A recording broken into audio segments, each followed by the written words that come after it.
Dans 3 jours plus précisément, le 4 juin 2021, deux pays qui me sont très chers vont s'affronter à Vienne, en Autriche, pour un match amical. Pour nous qui regardons le foot avec d'autres yeux et aussi avec la loupe des économistes, cela fait très mal. Car nous voyons un exemple palpable de manque à gagner énorme.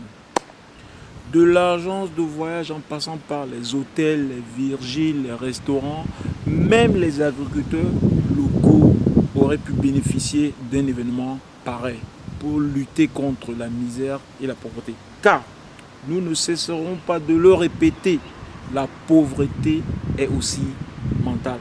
Salut à toutes les aficionadas et à tous les aficionados.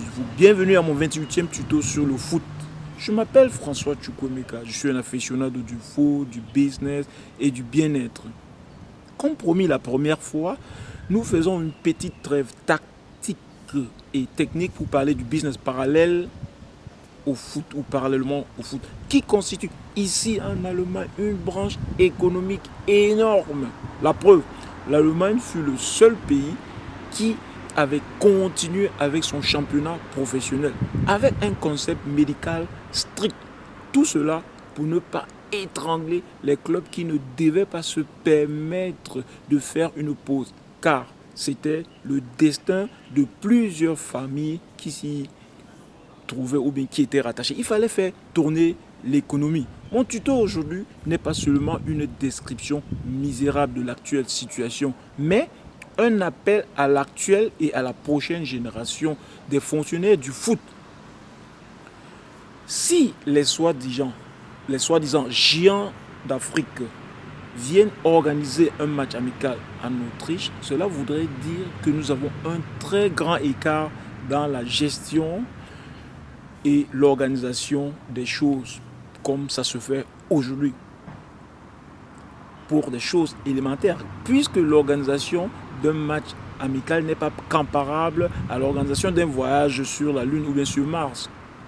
Pour beaucoup autour de moi ici, on s'accorde pour dire que nous pouvons aussi faire autant.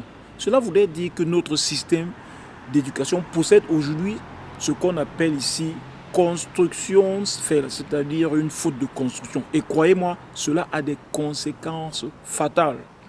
Un grand chanteur camerounais avait dit dans sa chanson qu'il n'y a pas, ou bien il n'y avait que les idiots qui ne changeaient pas. Rolf Dobé l'avait écrit dans un de ses livres, de ne pas tomber dans le piège du culte du cargo.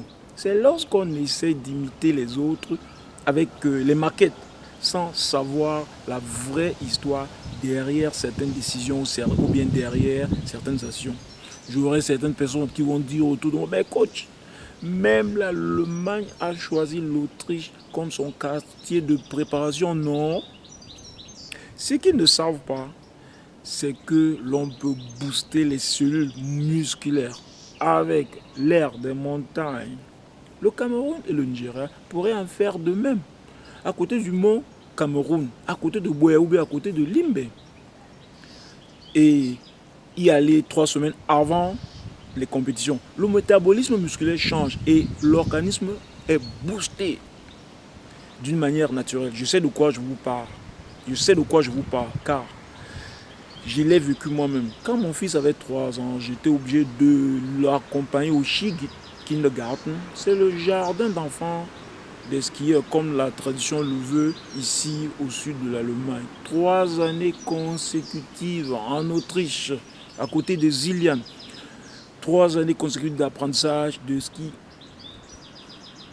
Et pour moi, ce que j'ai appelé Marlboro Drive, comme Didier Cuche, car je skiais de mon côté aussi sans arrêt de 9h à 16h. Et après, mes performances sportives augmentaient à cause de l'oxygène des montagnes. Ce que mes coéquipiers même ressentaient. Quand je revenais aux entraînements après la trêve de l'hiver, ils se demandaient ce qui s'était passé avec moi.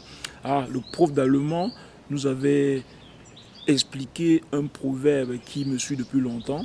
In der Kürze liegt die Würze, c'est-à-dire la saveur réside dans la brevité. Parlons moins, agissons plus. Réfléchissez là-dessus Et mon tuto aujourd'hui, voilà, c'était un manque à gagner que nous avons quand nous n'organisons pas nous-mêmes nos compétitions.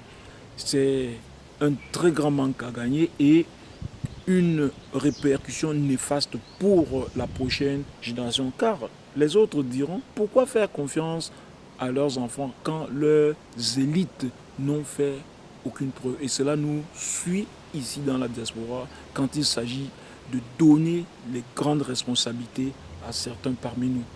Allez, merci de m'avoir suivi et à très très bientôt.